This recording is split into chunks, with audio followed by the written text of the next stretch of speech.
So good morning all of you students. Today we studied the urinary system and the formation of urine. There are three steps in the formation of urine in our kidney system. One is ultrafiltration that takes place in the glomerular system. This is the glomerular system. One renal artery enter into the glomerular system and filter the blood inside the Bowman capsule, and the small amount of urine is excreted through the glomerulus. This urine is called GFP, glomerular filtration pressure. और ये जो filtrate है ये धीरे धीरे आगे आता जाएगा और यहाँ पर ये कलेक्ट होता जाएगा. The second step is known as selective reabsorption.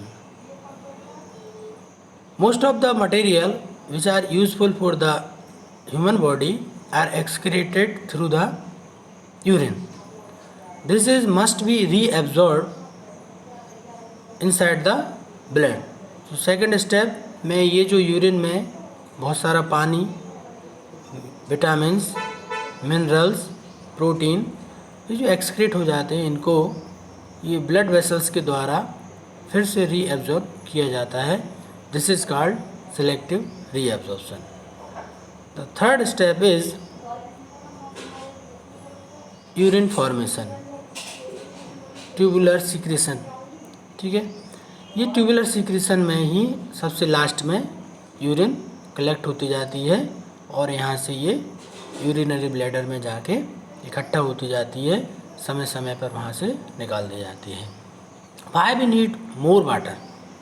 Because the water is doing two works in our human body. One is removal of waste from our skin in the form of sweat, and second is in our kidney because internal wastage are removed by the kidney with the help of water.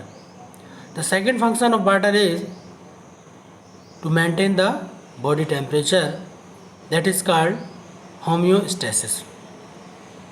देखिए, जब भी हमारी body temperature external temperature के हिसाब से demand करता है पानी की, प्रतिदिन हमें 1 से 3 लीटर 3.5 लीटर पानी की आवश्यकता होती है. सर्दियों में हम कम पानी पीते हैं क्योंकि स्वेटनिंग कम होती है, लेकिन गर्मी के दिनों में पानी की ज़्यादा डिमांड होती है because 60% of the water removed by the urine and more than 20% of water removed by the skin in the form of sweat. तो रेगुलर हमें पानी की आवश्यकता है क्योंकि शरीर को साफ सफाई के लिए निरंतर वाटर चाहिए. ठीक है, तो आप ये स्ट्रक्चर देख रहे हैं. How do the kidney remove wastage from the blood? Each kidney contain millions of nephron. The functional unit of kidney is called nephron. Nephron filter the blood to passes through the nephron capillaries glomerular. Salt in the glomerular prevent blood cells and larger molecule from passing out. इसमें कभी भी blood छन के नहीं जाएगा, केवल wastage material ही छन कर जाएंगे. व्यवस्था इस प्रकार की रहती है कि दिन में कम से कम 5 से 6 बार हर किडनी में से ब्लड होकर निकलता रहता है. और यदि किसी परिस्थिति में किसी व्यक्ति की किडनी खराब हो जाती है क्योंकि बहुत सारे जो टॉक्सिक मटेरियल हमारे फूड चेन में शामिल हो गए हैं, like insecticide, pesticide, different drugs, medicines, they damage our kidney. After that there is no removal of wastage from our kidney and we face very hard condition because this removal wastage are transfer from kidney to the heart, to the brain, to the digestive system, respiratory system, to the blood, and these toxic material damaging these organs. तो blood के साथ जब ये toxic material शरीर के विभिन्न भागों में जाके जमा होने लगते हैं, उस स्थिति में जैसे एक स्थिति है जॉइंडिस।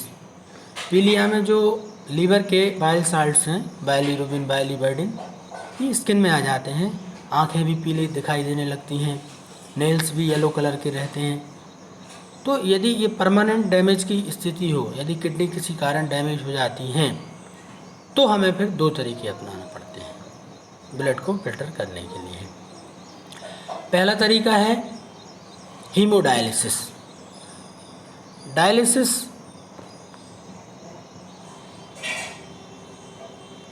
में क्या करते हैं, एक आर्टिफिशियल किडनी के रूप में ये काम करता है। ब्लड को एक सेलोफेन ट्यूब में लिया जाता है, एक थैली में, और उसमें एक प्रकार का ऑस्मोटिक फ्लूइड भरा रहता है। ये फ्लूइड ब्लड के जैसा ही इसका ऑस्मोटिक कंसंट्रेशन रहता है।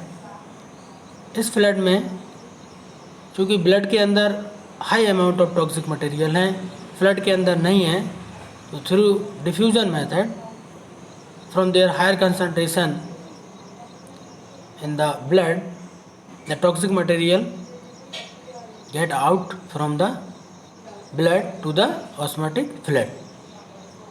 हीमोडायलिसिस में हम हमारे शरीर से ब्लड लेकर और आर्टिफिशियल तरीके से सेलोफेन ट्यूब में डायलाइजिंग फ्लूइड के माध्यम से ब्लड को फिल्टर करते हैं, और धीरे धीरे जो ब्लड प्योर हो गया है उसको बॉडी में फिर से एंटर करा दिया जाता है।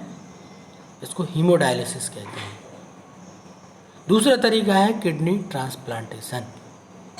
एक आपको कोई रिश्तेदार है जिसका ब्लड ग्रुप मैचिंग हो गया है, एंटीजन एंटीबॉडी सही से मैच हो गए हैं, तो हम क्या करते हैं, उसको एक किडनी ले लेते हैं उससे, और जो पीड़ित व्यक्ति है उसके अंदर बेकार किडनी को हटाकर नई किडनी ट्रांसप्लांट कर देते हैं। इस तरह से किडनी ट्रांसप्लांटेशन के द्वारा व्यक्ति की जान बचाई जा सकती है। आज के लिए इतना ही। Thank you very much.